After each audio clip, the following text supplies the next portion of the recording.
Hello students, this is Mr. Root talking about the 2-6 notes. We're going to be focused on algebraic proofs. After this, students will be able to use algebra to write two-column proofs and use properties of equality to write geometric proofs.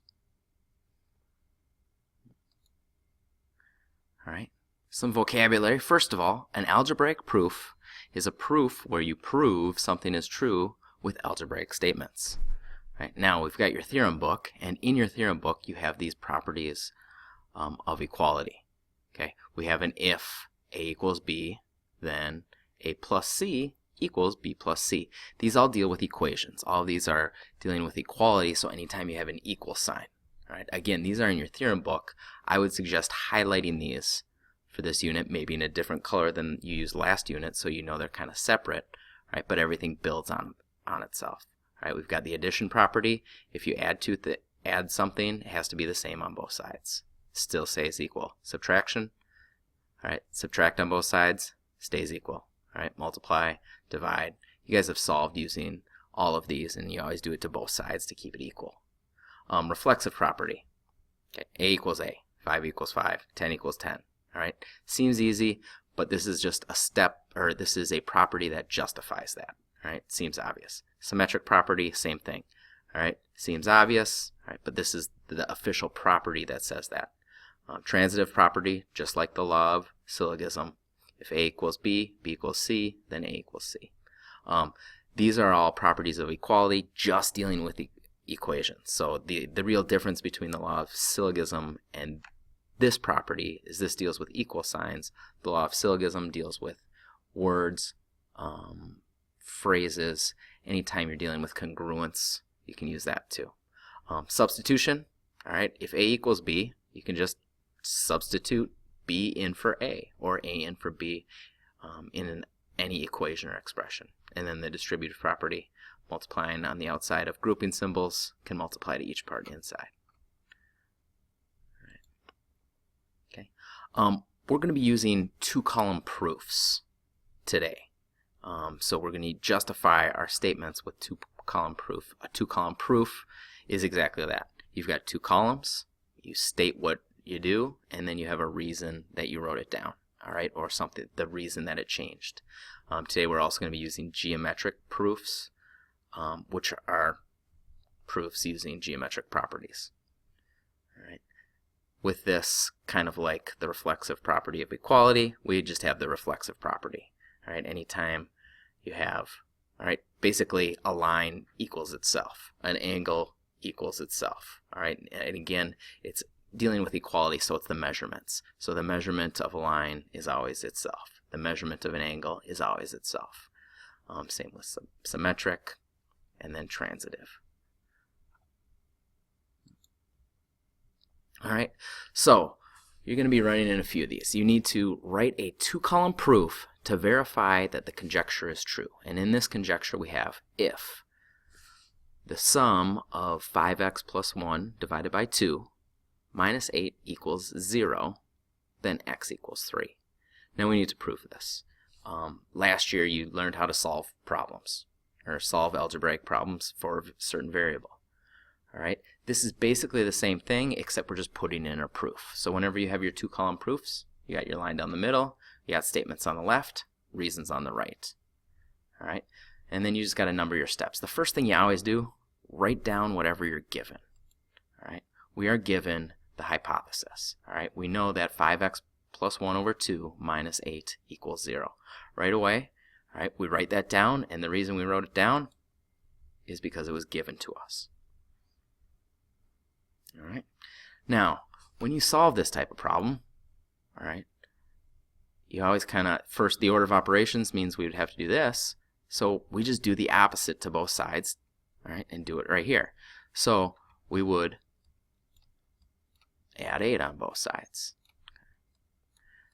Now, with these two-column proofs, you don't have to do this part if you don't want. We know we would, and some of you don't like showing work.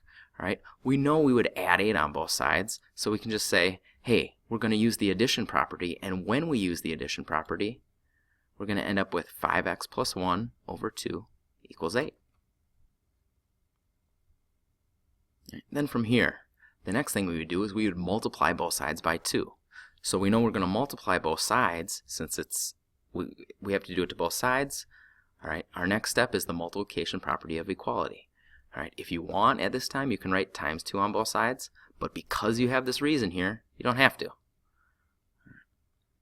Okay, then we have 5x plus 1 equals 16.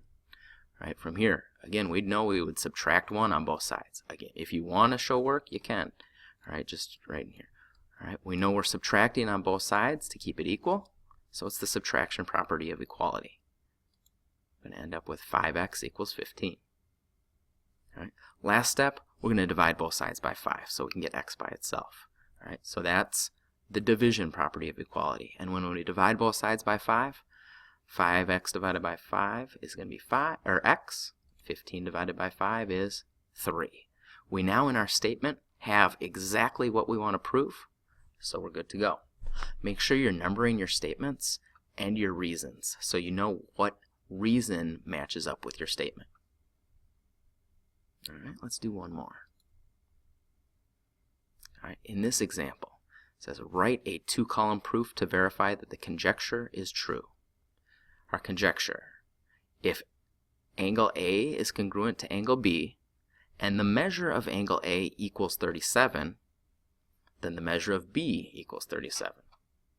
All right, so we've got our 2-column proof, 2 columns. We've got our statements on the left, reasons on the right. All right, pause if you need to catch up. All right. Well, the first thing we write down are our givens. Okay, and in this case we have 2. A is congruent to B, and the measure of A is 37 degrees. All right, so I'm just going to start out with one of them. The measure of angle A equals 37 degrees, because that's given to us. It tells us that. All right. We also know that angle A is congruent to angle B, again, because it's given to us. Okay. Now at this point you can go, well, if A is congruent to B and A is 37, can't we just say 37 is congruent to angle B? The answer is no, not yet. All right, because this says a measurement. This is a measurement right here, and this is just talking about the overall angle. Now we know the 2 angles are congruent, which means they are exactly the same. All right, so in order to do substitution here, we would need to say the measurement of angle A equals something. We would need that M equals, or the measurement of angle A equals. All right, well, we don't have that. We have just angle A, so we can't substitute. It has to be exactly the same. All right, but because congruent means that they're the same, we can use the definition of congruence and say that the measurements are the same. All right, now this definition of congruent is going to come up a lot when you're dealing with angles, because it'll say angles are congruent, and then we talk about the measurement. So that's just going to be, boom, definition of congruent. Anytime you have angles that are congruent, you have the same measure.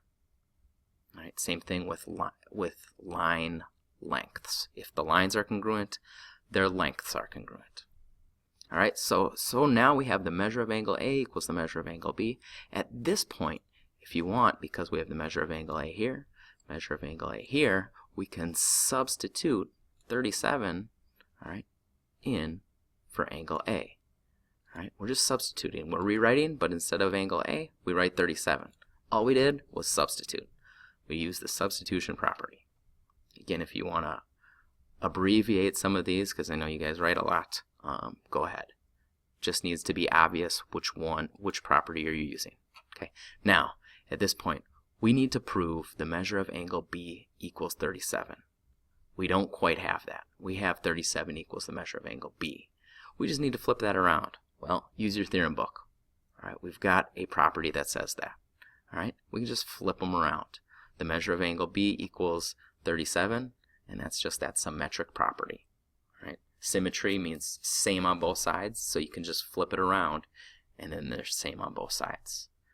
All right, we're going to be dealing with these properties of equality and the geometric properties of equality in lesson 2.6.